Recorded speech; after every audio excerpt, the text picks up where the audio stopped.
pour ces aimables propos. Je voudrais juste ajouter une petite note de bas de page à cette biographie que tu viens de dérouler. C'est que ma carrière d'ancien berger, ça n'a rien un petit peu raté, parce que je raconte toujours ça, pas pour commencer seulement, mais aussi parfois un peu pour finir. Et que comme j'étais très mauvais berger, j'ai dû changer de carrière et faire un peu autre chose. Voilà.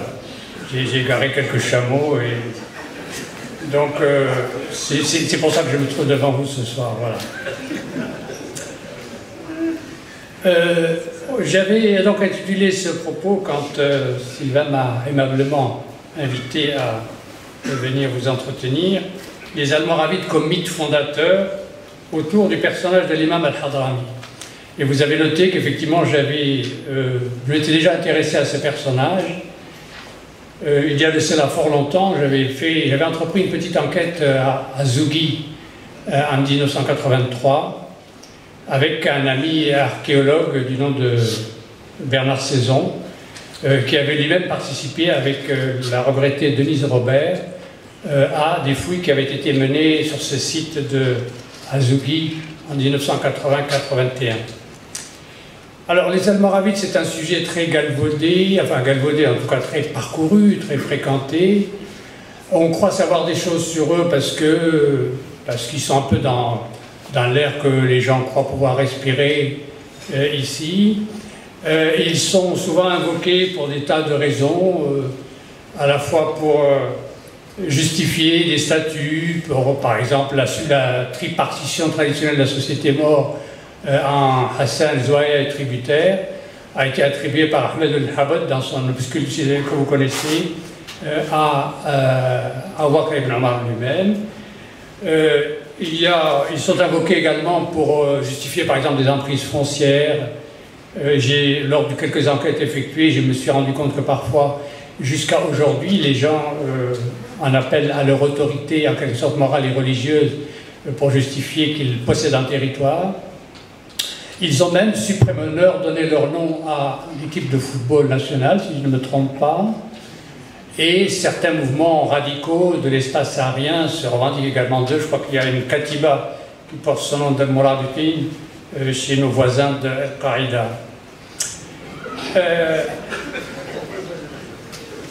Alors, il y a dans cette affaire, et malgré, en réalité tout ça c'est un petit peu simplifié parce que les Almoravides dans leur partie saharienne, leur autorité n'a pratiquement duré qu'une cinquantaine d'années tout au plus, disons entre les années 1040 et la fin du XIe siècle, 40-50 ans.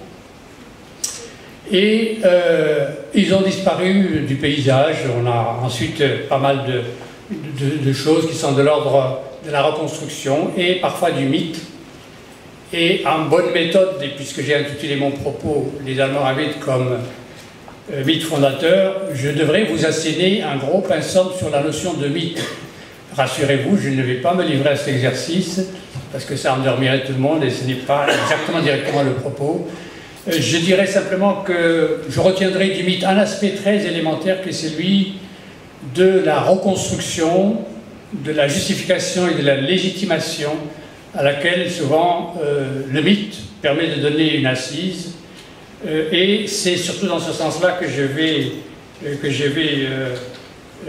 m'y intéresser, et en ajoutant quand même que le mythe, même s'il produit des choses, parce que l'histoire, c'est quelque chose qui concerne en principe un récit vrai, même si ce régime de vérité peut être questionné de différentes façons, le mythe, lui, n'a pas à rendre compte d'une vérité dans ce sens-là, au sens historique.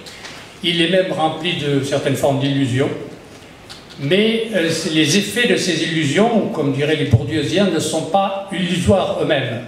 Ils produisent des effets réels, et un petit peu comme la généalogie par exemple pour Ibn Khaldoun, quand il dit « Nasab Amr Wahmi », lui qui a construit une immense histoire du monde sur la base de la généalogie, il veut entendre par là que la généalogie est une sorte de fiction. Une fiction commode pour trouver des liens, des associations, des rapports de solidarité ou d'inimitié. Et le mythe fonctionne aussi un petit peu comme une machine à illusion d'une certaine façon, mais cette illusion a beaucoup de pouvoir et d'autorité en réalité.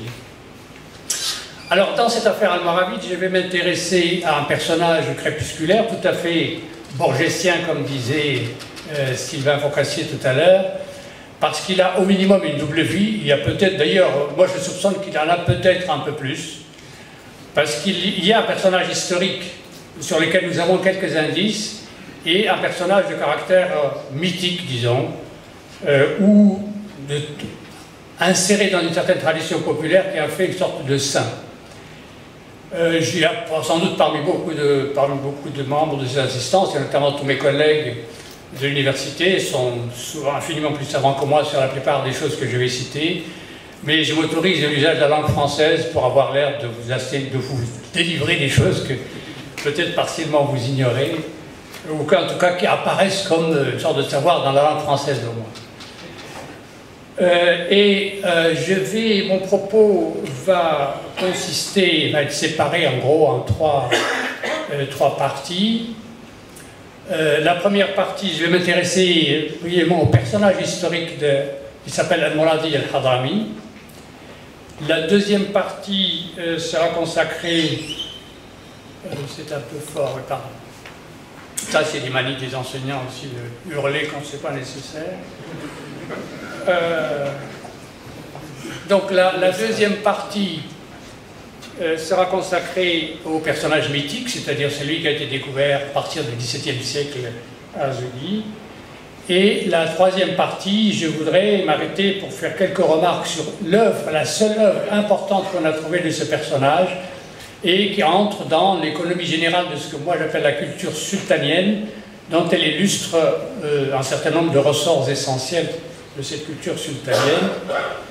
Voilà donc, disons en gros, le schéma de ce que je vais vous raconter. Alors, premièrement, le personnage historique de Al-Muradi al-Hadrami.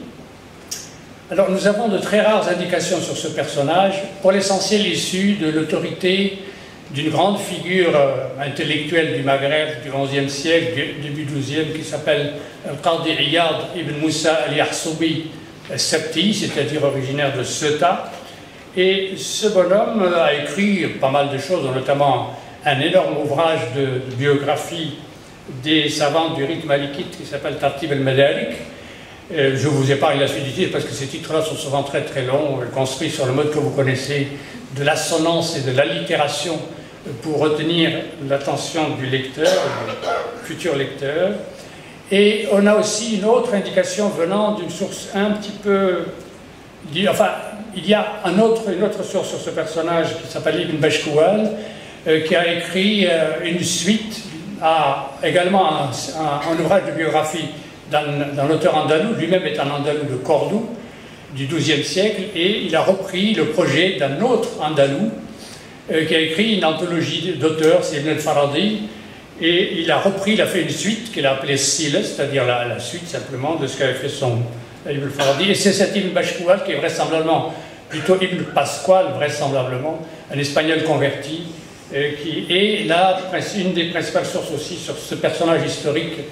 On a une petite indication d'un certain Ibn Bassam de Santarem, qui est aussi un auteur du XIIe siècle, très connu pour sa Dakhira fi Mahasini al-Jazira, dans lequel il y a également une petite note relative à notre personnage, une note pas très élogieuse d'ailleurs, parce qu'il dit qu'il a essayé d'imiter Abdallah ibn Yassin, le prédicateur énergique du mouvement almoravid de ses débuts, mais qu'il n'a pas réussi parce que le destin était inscrit de façon différente. Alors, que disent ces différentes sources? En quelques mots, elles disent que ce bonhomme s'appelle Mohammed al-Muradi al-Hadrami, parfois ils ajoutent al-Qayrawani et parfois même al-Gharnati. Tout ça, je retiendrai de tous ces qualificatifs qu'il est principalement quelqu'un qui vient donc de la tribu Mourad du sud de la péninsule arabique, et il est également originaire du Hadramaut, de cette région du Hadramaut, d'où son appellatif ethnique de Hadrami, c'est un isma géographique. Et vous retiendrez ça s'il vous plaît, parce que dans le personnage qui va être redécouvert, il va changer complètement d'identité, ça va être un autre bonhomme, on va découvrir une autre personne. Et alors celui-là, on nous dit très peu de choses, on nous dit en quelques mots, toutes les sources, tout ça ne dépasse pas quelques lignes, hein, c'est vraiment très très ténu. Ces sources disent, voilà, ce bonhomme, il a enseigné, il a été formé à Grenade, il est d'origine kérouanaise probablement, et il est mort dans un endroit que les sources appellent par de différents, enfin c'est transcrit de différentes manières, mais ça ramène toujours vers le Azougi en réalité. Et la principale source dit il est mort comme Qadi Azougi, tout à la fin du XIe siècle, c'est-à-dire en 1000, j'ai déjà oublié, oui, en 1095-96, correspondant à 489 de l'Hégire. Voilà une notation sur sa date de décès. Deuxième notation, ils disent c'était un esprit assez brillant, qui savait ficeler quelques vers, et en même temps il s'adonnait aussi à la théologie musulmane dans le cadre de l'école ash'arite en utilisant le kalam, qui est associé à l'ash'arisme, c'est-à-dire, je vais dire quelques mots de l'ash'arisme et du kalam dans un instant, même si ça va être très sommaire, parce que je me méfie aussi des gens très savants qu'il y a dans cette salle. J'aurais peur de dire trop de sottises, en m'approfondissant un petit peu, en essayant d'approfondir ce sujet.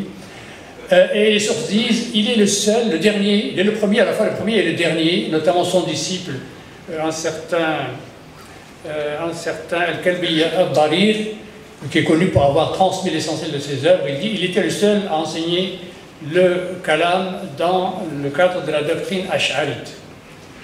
Alors ça c'est un renseignement intéressant parce que, et ça a été discuté, d'ailleurs j'ai découvert récemment, notamment en lisant un article de mon collègue Dedoud, Abdallah, qui est, je pense, dans cette salle, et ça fait un petit peu controverse entre les spécialistes, parce que le rapport aux Almoravides à cette école de pensée lui-même est un peu compliqué, parce qu'on croit savoir que une des grandes figures de cette école de pensée qui s'appelle Al-Ghazali, une autre qui s'appelle Al-Jouaini, ce sont deux personnes qui ont très fortement marqué l'évolution doctrinale de cette région. Les œuvres d'Al-Ghazali auraient été brûlés par les Almoravides quand ils sont arrivés en Andalousie, en Espagne musulmane. Donc, et on pense que, en gros, ils avaient une orientation plutôt rigoriste, un petit peu littéraliste, et l'ash'arisme et le kalam qui vont avec lui sont issus assez lointainement par le biais du fondateur de cette école de pensée qui s'appelle Abul Hassan al-Ash'ari, qui est un homme de la fin du 8e, 9e siècle, était un ancien compagnon de route, on pourrait dire, du mu'tazilisme, cette école de pensée qui avait tenté d'introduire le mode de raisonnement syllogistique emprunté à Aristote et aux Grecs, via notamment les néoplatoniciens et un texte qui s'appelle Issa Rougi chez les Arabes et Issa Gogé chez les Grecs, qui est un résumé de la logique d'Aristote, dont les mu'tazilites avaient fait un outil de démonstration et de défense du dogme. Et l'Ash'ari est parti vers quelque chose de bien plus traditionnel, bien plus conforme à l'idée de transmission du dogme sans trop de raisonnement, parce que ça leur cassait un petit peu les pieds. Ils ne voulaient pas trop s'enfoncer dans des choses qui risqueraient finalement de donner une sorte d'hégémonie à la raison, mais il y avait quand même cette présence de rationalité dans leur démarche. Et le malikisme ordinaire, disons, passe pour être plutôt une école un petit peu rurale, un peu rustre, ce que dit en tout cas Ibn Khaldoun par exemple. Il dit c'est bon pour les bédouins ces trucs-là, c'est pas des gens très malins, de toute façon il leur suffit qu'on leur dise Dieu et Mohammed, etc., c'est terminé, ça suffit. Je schématise, hein, mais ça va un petit peu dans ce sens-là. Donc c'est une école aussi qui débattait un certain nombre de grandes questions comme les attributs divins, Sifat Allah, la nature créée ou incréée du Coran qui est un vaste débat, la question du libre arbitre, de la vision de Dieu dans l'au-delà, la question aussi de la présence divine de Dieu avec les... Enfin, par exemple, ce qu'on appelle la question de Ma'iyya, Inna Allah ma'akum aynama kuntum, Dieu est avec vous où que vous vous trouvez. Qu'est-ce que ça veut dire exactement? Enfin, il se posait des questions autour de ce genre de problème. Mais cette école, en réalité, n'a fait sa percée véritable ici qu'à partir du XVIe siècle, par une filière qui n'est pas du tout celle de Moradi et Hadrami, c'est plutôt par l'intermédiaire de vraisemblablement de Timbuktu et surtout de l'arrivée de quelques manuels issus notamment de lettrés tlemcéniens du 16e, du fin 15e, je crois, début du 16e siècle, notamment certains Sanoussi très connus ici de tous les lettrés traditionnellement.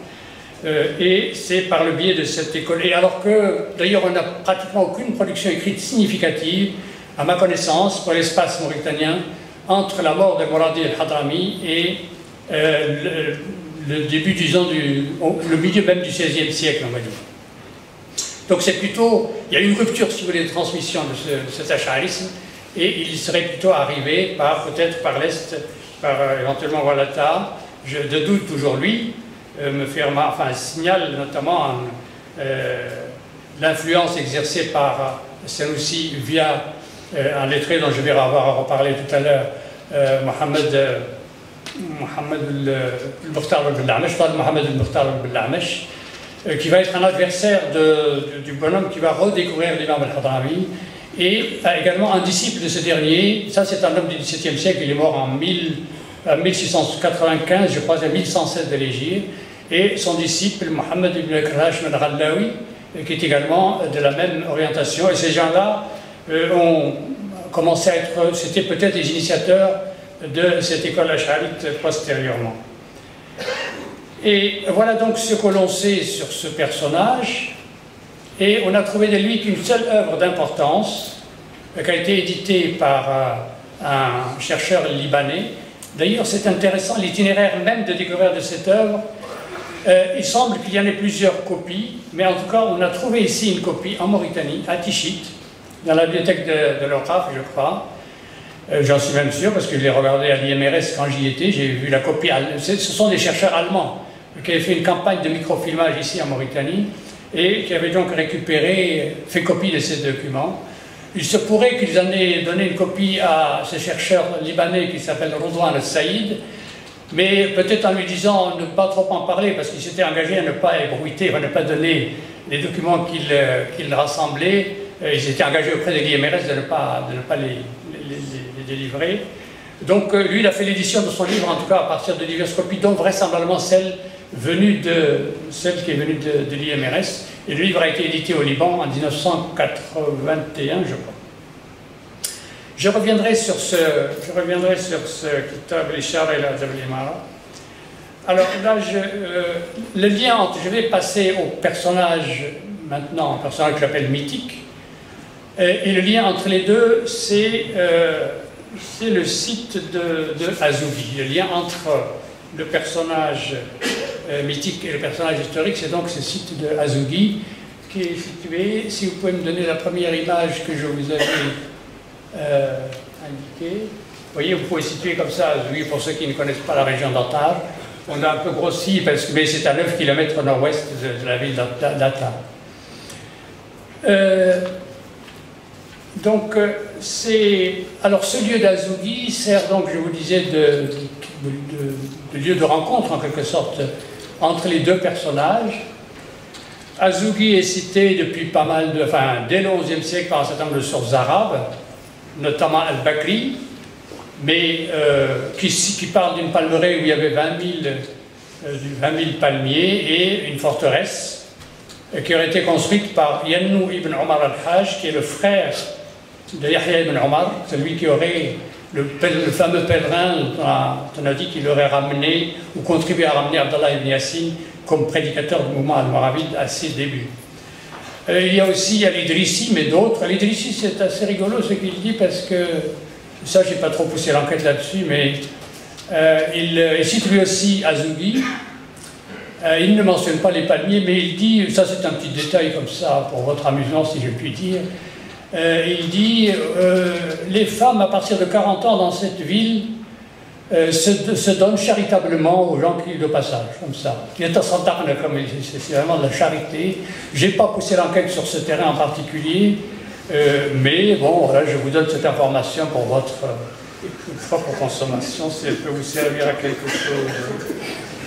Et alors ce site de Azougi, donc la mention par Al-Bakri. Al-Bakri, c'est un Andalou du XIe siècle, contemporain des Almoravides. Il n'a jamais mis les pieds ici, mais il paraît qu'il avait une table ouverte à Cordoue Et tous les voyageurs de passage, il les interviewait longuement, il les faisait un peu picoler, et puis l'atmosphère était sans doute très détendue chez lui. Et donc, il recueillait beaucoup d'informations comme ça auprès de ces voyageurs.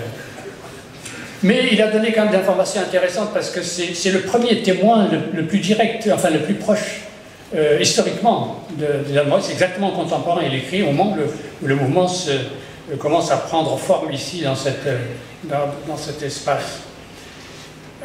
Alors ceci, c'est pour ça, enfin la mention peut-être de la forteresse almoravide, c'est ça qui a fait penser aux voyageurs européens, notamment dès les années 1860, par exemple le capitaine Vincent, qui avait fait une mission mi-découverte, mi-renseignement sur cette région.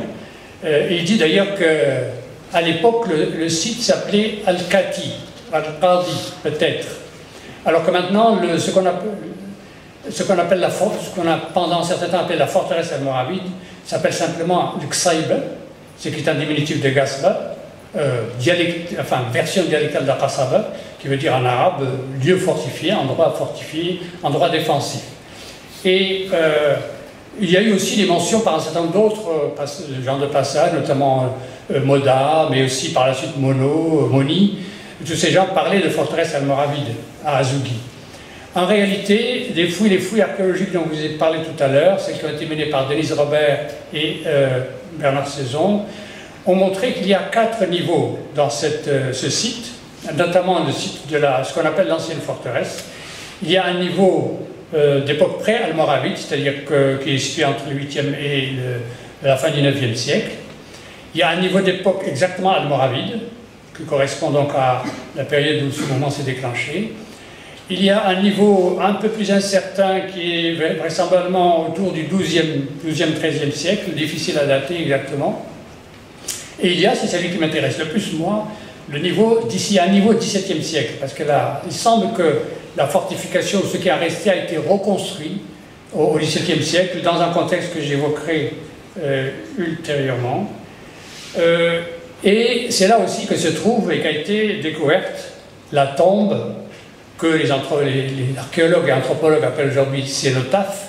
Cénotaphe, ça veut dire simplement un lieu funéraire dont on n'est pas sûr qu'il y ait quelqu'un qui se trouve dessous, si vous voulez. C'est juste une marque de défiance à l'égard du contenu présumé de la tombe.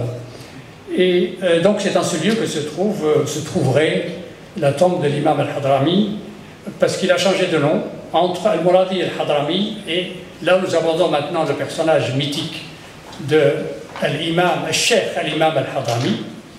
D'ailleurs l'allongement ne porte plus sur le i de la Nisba, mais les gens d'Azougi et d'Atatar parlent de Hadrami, et non pas de Hadrami. C'est un petit détail, mais ça peut avoir une petite signification. Et alors voilà, maintenant on va entrer dans ce personnage. Je crois que c'est Sartre qui disait à propos de Flaubert, dont il a longuement arpenté la dépouille pour écrire un très gros livre qui s'appelle L'idiot de la famille. Il dit « On entre dans un mort comme dans un moulin ».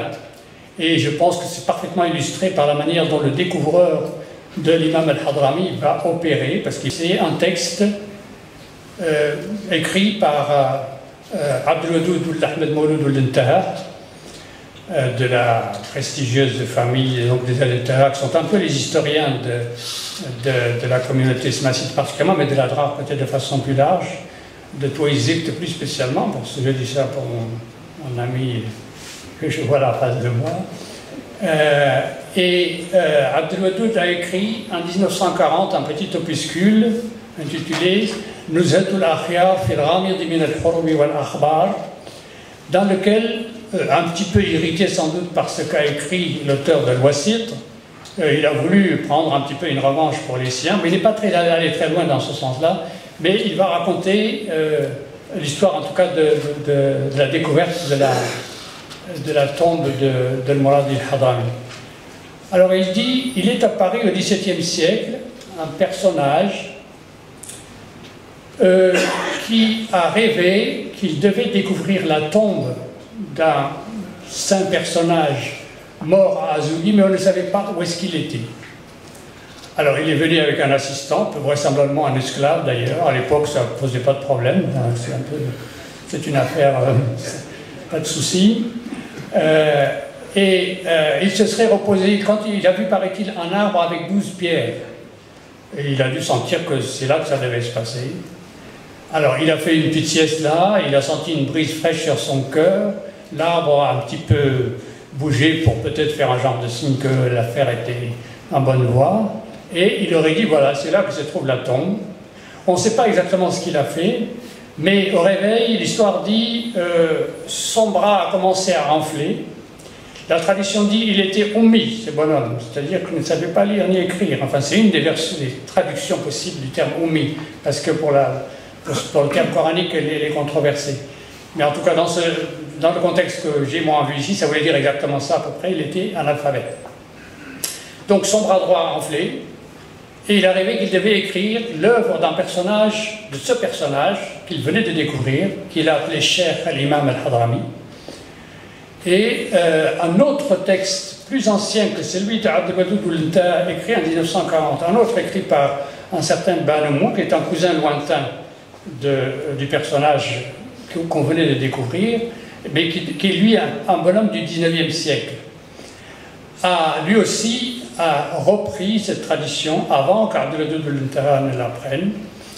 Et dans les textes que j'ai vu quelques textes, parce que j'ai fait, je vous disais, une petite enquête sur ces affaires, d'ailleurs très aimablement assistée par Gili Abd al-Wadoud al-Inta lui-même, qui m'a donné quelques documents et qui m'a assez longuement enseigné. J'ai aussi assez longuement interviewé Hadrami al-Uwaid à cette époque-là, qui était encore là, personnage qu'il connaissait très bien, notamment toutes les affaires foncières de cette région-là. Donc, il a écrit un livre. On dit plusieurs volumes sont sortis de sa main par cette espèce d'écriture automatique, on va dire, comme... le mot dit, il en est sorti 3 volumes. Et le livre s'appelle Kitab al-Minna, le livre de la grâce. Moi, j'en ai trouvé quelques morceaux avec Gili al-Intaha. Il y en avait également un ou 2 volumes avec Mohamed Abdallah al-Tolba d'une autre famille des Smassites que j'avais eu l'occasion de regarder. Et alors, ce bonhomme, on sait exactement dater sa découverte, parce que on dit, Abd al-Wadoud al-Inta a dit, il a accompli le pèlerinage avec 7 autres personnes en l'année Shafah, je crois, ce qui veut dire quelque chose comme 1675 ou quelque chose comme ça. Et on sait par ailleurs, il aurait ramené de ce pèlerinage une pierre des lieux saints de l'islam sur laquelle aurait été bâtie la mosquée d'Attar.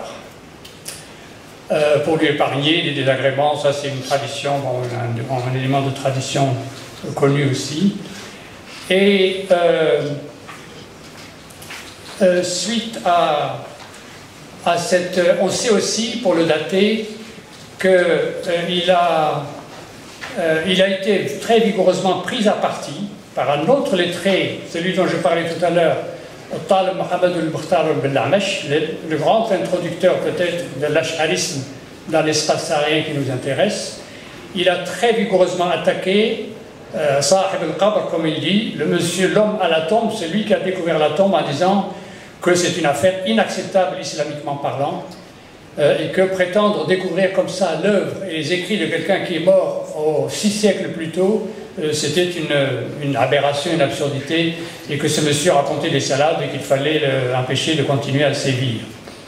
Et ce Mohamed al-Mukhtar al-Amash, on connaît bien ces dates, donc l'affaire, on sait qu'elle se situe au cœur du XVIIe siècle. Alors, il se peut qu'il y ait eu une deuxième découverte, parce que les conditions de la découverte aussi sont, d'un point de vue borgésien, assez intéressantes, parce qu'il y a plusieurs versions.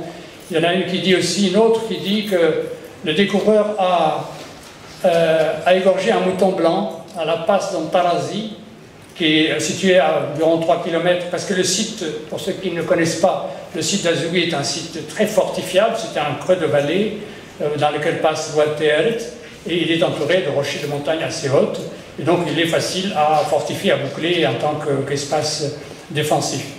Et donc un des récits dit, le découvreur a égorgé un mouton blanc, entre parenthèses et pour votre information, une autre source dit que l'imam al-Hadrami ou le Mouladi al-Hadrami était de couleur lui-même très pâle, allez savoir s'il y a un rapport avec le mouton.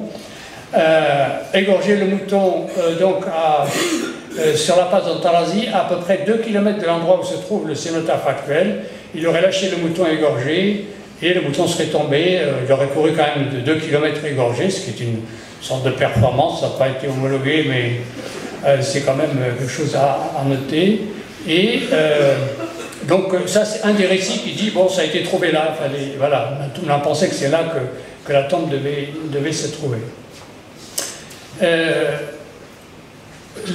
Il semble qu'il y ait une deuxième découverte ultérieure parce que quand vous visitez aujourd'hui, en tout cas quand on visitait, parce que moi je ne suis pas revenu depuis très longtemps à Zoubi, ce que j'ai dit remonte à 30 ans, là, les enquêtes de terrain que j'ai faites là-bas, quand on vient, il y a une pièce à côté du cénotaphe de l'imam al-Hadrami qui accueille les visiteurs, dans laquelle il y a une sorte de livre d'or qui donne un autre récit que celui que je viens de vous donner. Je ne vais pas vous le détailler parce qu'il faut que je passe à la suite. Mais qui met en scène un autre découvreur, voire 2 autres découvreurs par la suite, qui appartiennent à une autre famille, toujours des Smassides, mais une famille différente. Cette fois-ci, c'est la famille des Al-Abaïdina qui habite tout à côté du cénotaphe de l'imam al-Hadrami. Et le scénario, la description de la manière dont la tombe a été découverte est assez différent de celui que je vous indique. Et d'ailleurs, il y a aussi une sorte de petit appendice situé sur la partie nord du cénotaphe, pour laquelle les gens disent oui, peut-être qu'on avait oublié un bout du personnage et on a rajouté par la suite quelques pierres pour le couvrir, etc. Et je pense que cette deuxième, voire ces deuxième et troisième découvertes datent peut-être du XVIIIe siècle, d'après mes estimations. Alors, donc le personnage mythique, ça c'est là j'étais que sur Azoubi, enfin, et sur le personnage mythique.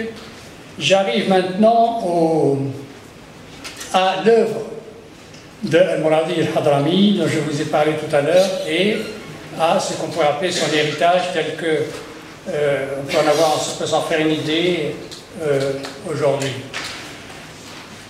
Alors, quelqu'un m'a dit, je crois que c'est Saïd Lebois qui m'a informé hier, qu'on a trouvé, je crois, au Maroc, un ouvrage nouveau, qui est une véritable aqida ash'arite de Al-Muradi al-Hadrami, qui aurait été publié. Je n'ai pas encore eu connaissance de ce livre. Moi, je n'ai eu à main que le Kitab al-Ishara ila Adab al-Imara dont je vous ai parlé tout à l'heure, qui est la seule grande œuvre qu'on avait retrouvée à l'époque où je faisais mes recherches, jusqu'à il n'y a pas longtemps. Et cet ouvrage, et au début j'avais pensé que c'était un livre constitué d'une trentaine de chapitres, plus très exactement 30 chapitres, bab en arabe.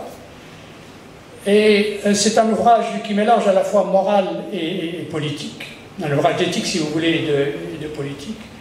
Et quand je l'ai lu pour la première fois, je m'étais dit, tiens, voilà un personnage qui a une tonalité d'expression, un système de référence qui est assez différent de ce que l'on voit habituellement, parce qu'il cite Galien, Aristote, il évoque même Platon, je crois, une fois, et il parle des philosophes et des hukama. Quand il parle des hukama, il veut dire aussi les philosophes.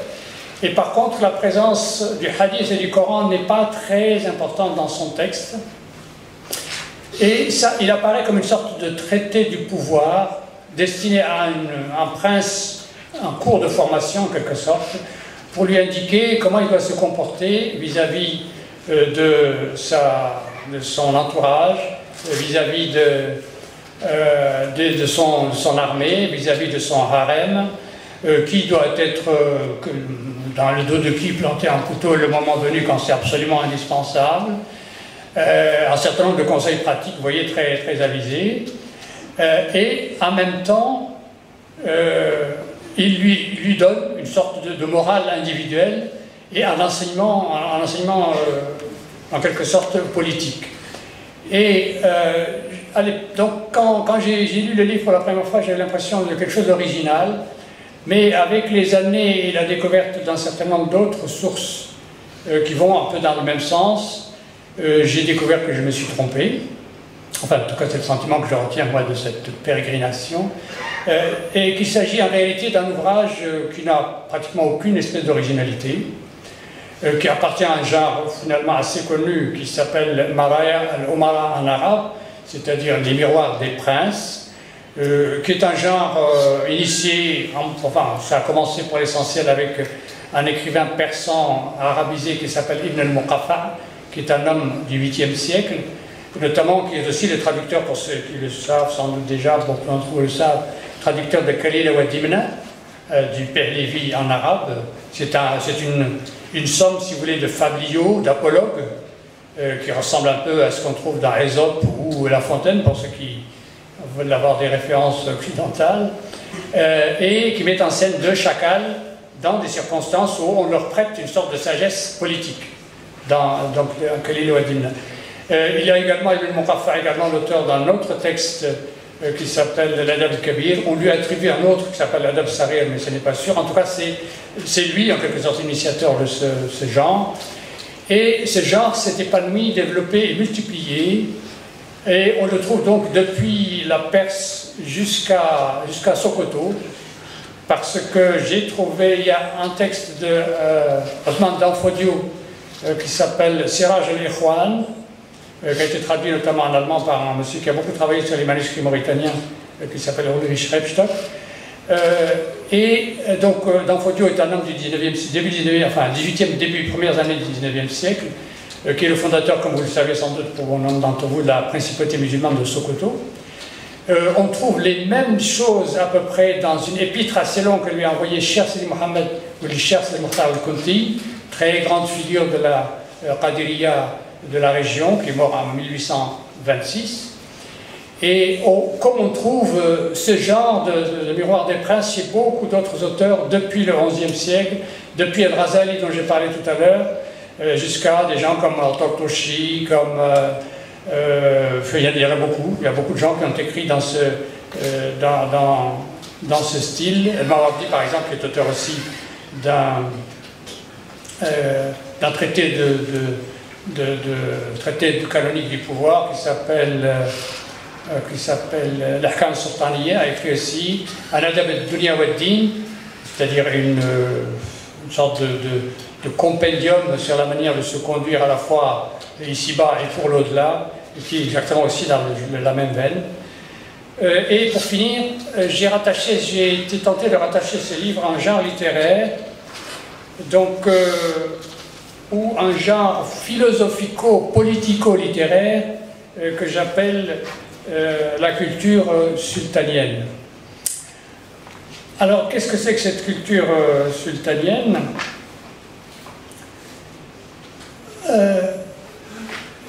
La culture sultanienne, enfin j'entends par là une somme, si vous voulez, d'attitudes, de représentation, de pensée qui engage à la fois la pensée politique, mais pas uniquement la pensée politique, qui engage aussi des proverbes, des contes, des poésies, des ouvrages d'éthique, par exemple la poésie d'Al-Mutanabbi, qui est une des figures les plus importantes, dont beaucoup de vers sont un peu comme des maximes de conduite. Elle associe également, cette littérature sultanienne, associe des choses comme Les Mille et Une Nuits, par exemple, Khalil wa Dimna dont je viens de parler. Tout ça intervient. Il y a également, bien sûr, beaucoup de hadiths qui sont cités. On fait recours parfois au Coran là-dedans.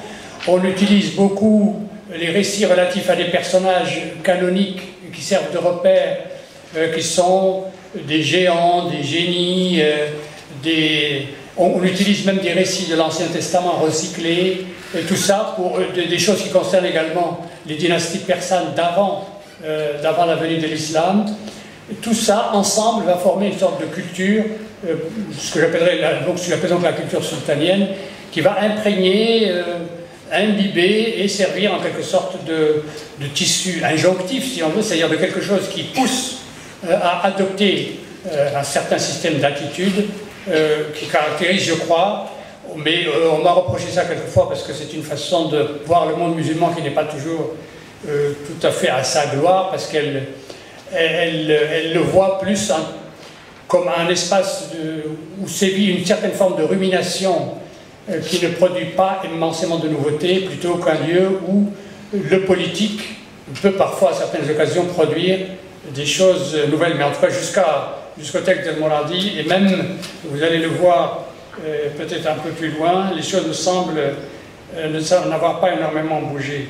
Alors cette culture sultanienne, elle met en scène un souverain, le sultan, sa cour et son harem, son vizir et ses sujets, son armée et ses ulama, dans un environnement où l'islam est religion d'État. En apparence, le sultan jouit dans cette configuration d'une autorité sans limite. Par bien des aspects, les prérogatives que lui attribue la littérature donc doxographique et historique relative à ce genre de thème, évoquent la figure de ce que Montesquieu appelait le despote oriental. Bon, on connaît, ce terme aussi et cette expression ont été très controversés et discutés, parce qu'il y a notamment un auteur que j'ai un peu fréquenté qui s'appelle Alain Gros-Richard, qui avait écrit à la fin des années 70 un ouvrage qui s'appelle Structure du sérail, dans lequel il dit Montesquieu, au fond, et les penseurs des Lumières ont inventé une sorte d'utopie négative, comme pour dire voilà ce qu'il ne faut pas être à leur propre souverain, et en les distinguant le plus fort possible, le plus loin possible de ce que pouvait être un pouvoir oriental particulièrement autoritaire. Mais je crois quand même que dans ce qu'ils disent, il y a quelque chose qui... C'est un peu comme tous les clichés, vous voyez, les clichés sur les orientaux, finalement, ils ont peut-être quelque chose qui n'est pas totalement dénué de fondement. Il me semble qu'on retrouve, donc, dans la description pas très flatteuse que Montesquieu donne du despotisme, fondé sur la crainte fondamentale, essentiellement pour lui. Alors le modèle, ce sont justement les choses dans lesquelles Al-Muradi, Al-Hadrami a puisé ses sources, c'est-à-dire les monarchies ou les systèmes impériaux de la Chine, de l'Inde, de la Perse ancienne et du monde arabe de l'Empire musulman tel qu'il l'a connu. Alors dans ces systèmes, donc, ces systèmes sont censés avant tout reposer sur l'obéissance aveugle au souverain et la crainte qu'il inspire. La tradition, la religion et l'éducation concourent à générer et entretenir l'esprit de soumission et de servilité. Le sultan concentre entre ses mains tous les pouvoirs, ou plus exactement, il est le pouvoir, qu'il incarne physiquement et dont il possède seul tous les attributs. Rarement visible derrière ses murs, les murs et les rideaux de ses palais, il peut d'ailleurs se contenter de la manifestation d'un indice métonymique, c'est un indice représentatif d'une partie de sa présence, par exemple un drapeau, un symbole quelconque, et tout le monde doit faire acte de déférence devant ce seul symbole parce qu'il est métonymiquement la représentation du souverain. Il y a certes des figures un petit peu bizarres dans ce système, ou en tout cas la figure du vizir, qui est une figure... Al-Muradi s'occupe du vizir aussi dans son traité, qui est le serviteur en chef en quelque sorte du despote, et de ses caprices avant tout, parce qu'il est paradoxal et fragile ce bonhomme par ce vizir, parce que il est sommé à la fois d'être et de ne pas être, parce qu'il est obligé d'appliquer une loi dont il ne connaît ni les tenants ni les aboutissants, et qui est en fait le sultan lui-même. La loi, c'est le sultan dans ce type de dispositif. Et c'est une loi, enfin, si on peut parler de loi, c'est une chose essentiellement imprévisible. Alors, s'il exerce lui-même une autorité, ce vizir, sans ménagement donc sur l'ensemble des sujets, ce n'est qu'au prix d'être le premier des esclaves du prince lui-même. Ça, c'est exactement la manière dont Al-Muradi décrit à peu près le dispositif. Aux échelons inférieurs de la machine despotique, la même chaîne de servitude se prolonge et s'épanouit. Le plus petit des auxiliaires du système princier, usant en quelque sorte par contagion d'un pouvoir discrétionnaire qui, à défaut de se déléguer ou de se transmettre, se communique. Là, j'utilise un peu la terminologie d'Alain Gros-Richard, la contagion en quelque sorte du pouvoir, non pas sa communication, enfin sa transmission, mais sa communication contagieuse. Et évidemment, tout le monde, personne n'existe en quelque sorte en face du sultan, il est le seul. Il est le seul, et les ascensions et les chutes brutales d'ailleurs dans son entourage en témoignent.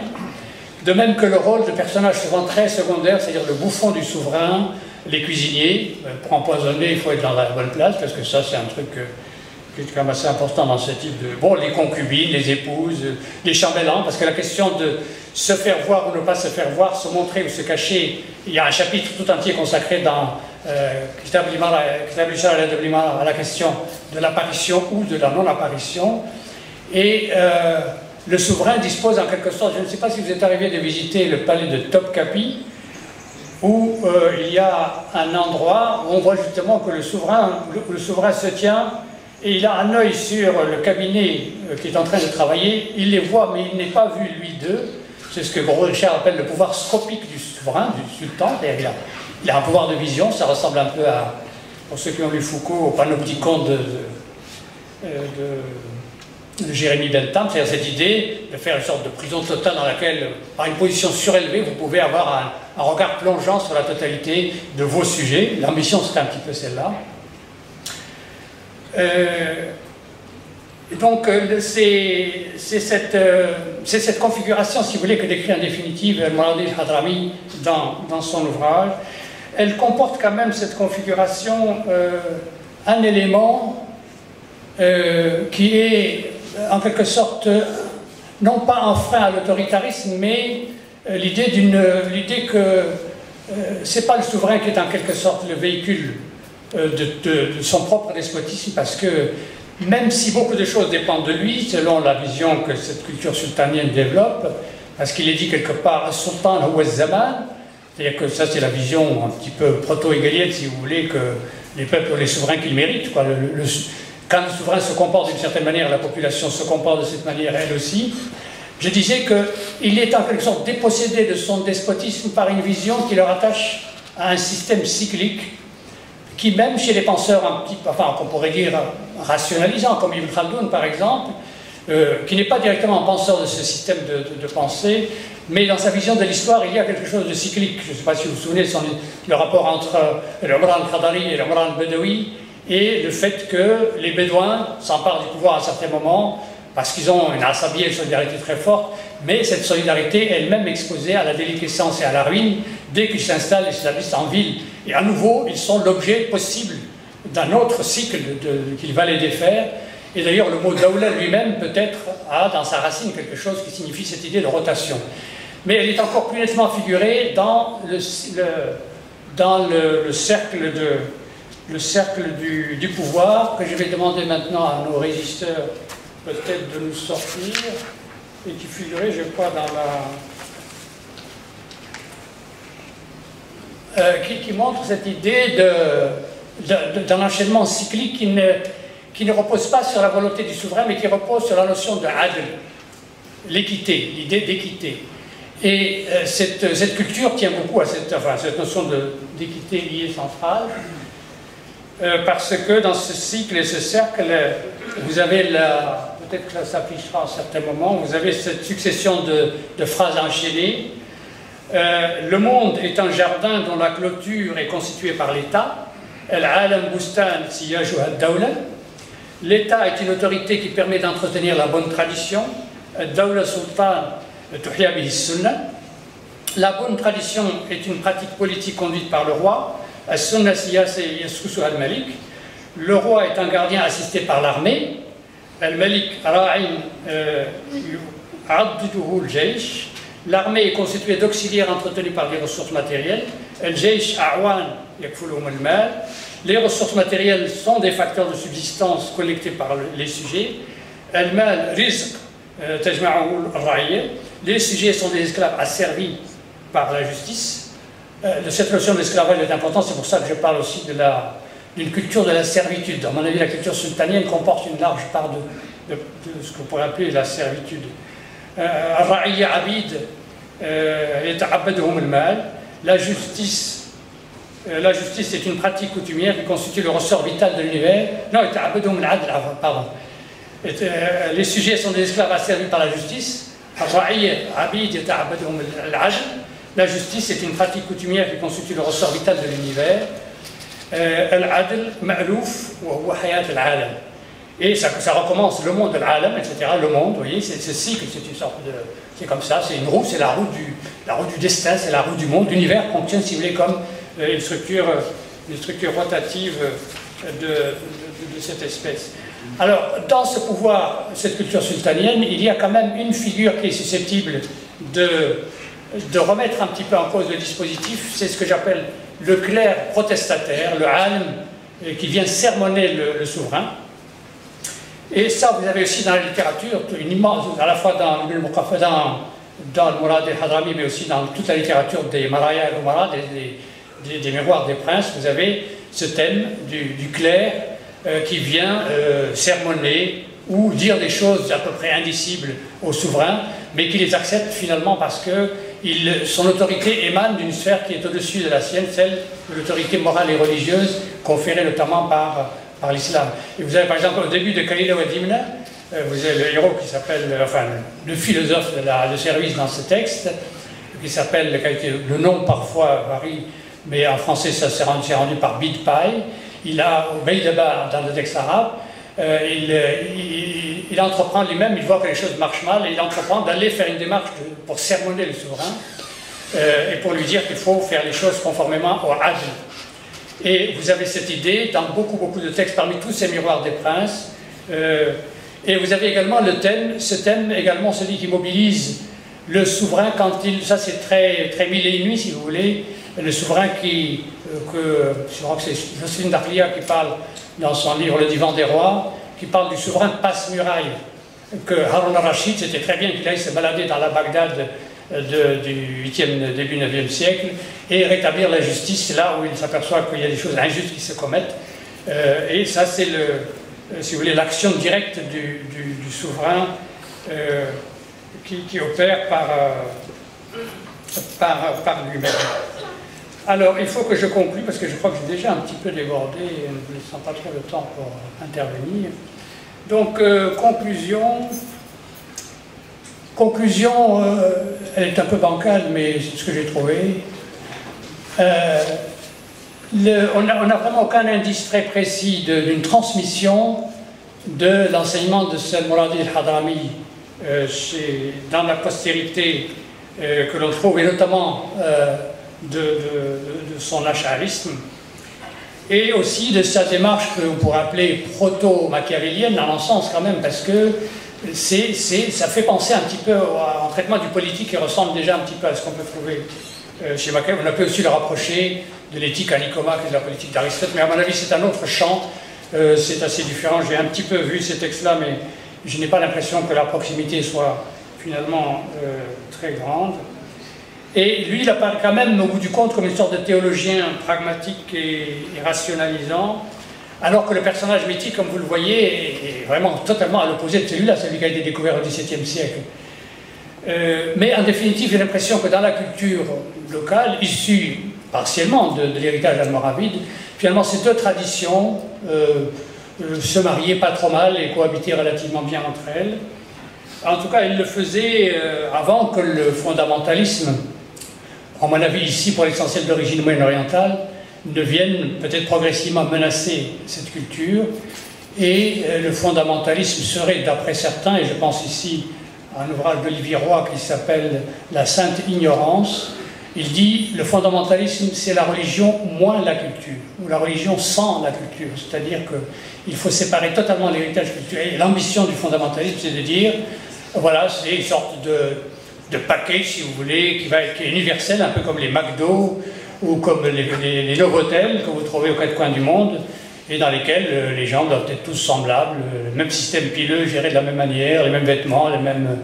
grosso modo, hein, c'est ça ce qu'il entend par l'idée que le fondamentalisme, c'est la religion moins la culture. Je vous remercie.